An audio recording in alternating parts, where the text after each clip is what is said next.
Attorneys representing victims and survivors of the deadly fire at the Gabriel House in Fall River got a first-hand look at the damage yesterday. So this visit comes as multiple lawsuits have been filed against the facility's owners. Kristen Burnell live right now in studio with more on what they saw yesterday and what will come next. Well, good morning, Patrick and Kate. Investigators believe the fire started in a second-floor room where an oxygen tank and smoking materials were both found, but they haven't been able to confirm the exact cause since the residents who lived there did not survive. Attorneys Stephen and Bernadette Sabra were two attorneys allowed inside the Gabriel House yesterday to conduct their own inspection. They represent several survivors along with the families of two residents who died in the fire and have filed wrongful death lawsuits. The Sabras visited their clients' rooms to see where they were in relation to the fire's origin and to the nearest exits. They say even areas far from the flames showed signs of severe damage. They tell 12 News they took photos of the fire suppression and sprinkler system and anything else that might be helpful.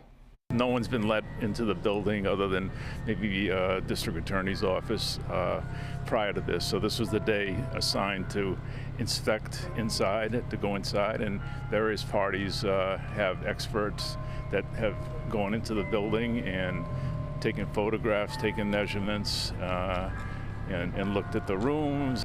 I would only say that it gave us a very direct perspective on what the clients went through, the people that passed away, and the survivors. It was just horrific. It's a horrific scene.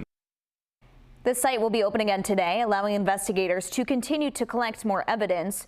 The building's owner, Dennis Etzkorn, released a statement last month saying he has provided investigators with all safety-related records, but he has not commented on this week's inspections. Reporting live in studio, Kristen Burnell, 12 News.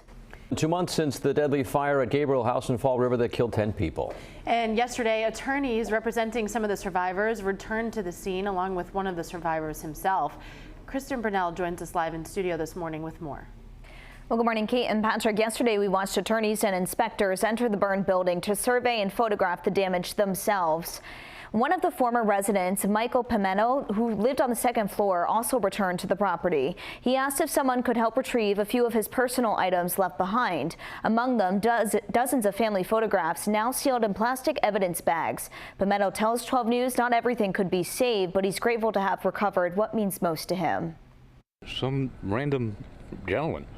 I just started talking to him about, what happened and all that stuff. And I said, gee, I'd like to get some of my belongings. He said to me, what room are you in? I said, right there, where the plywood is, D4. He said, sure about that? I said, yeah, I lived here for 8 years, and he went in and brought all this stuff. I mean, that's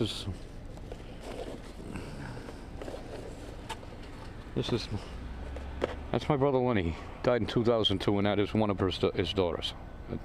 These are memories, words can't describe. This is so important to me.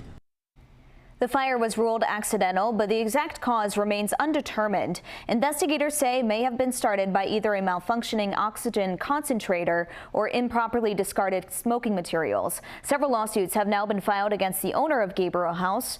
And coming up in the next half hour, we'll hear from one of those attorneys that are representing multiple residents. For now, reporting live in studio, Kristen Burnell, 12 News.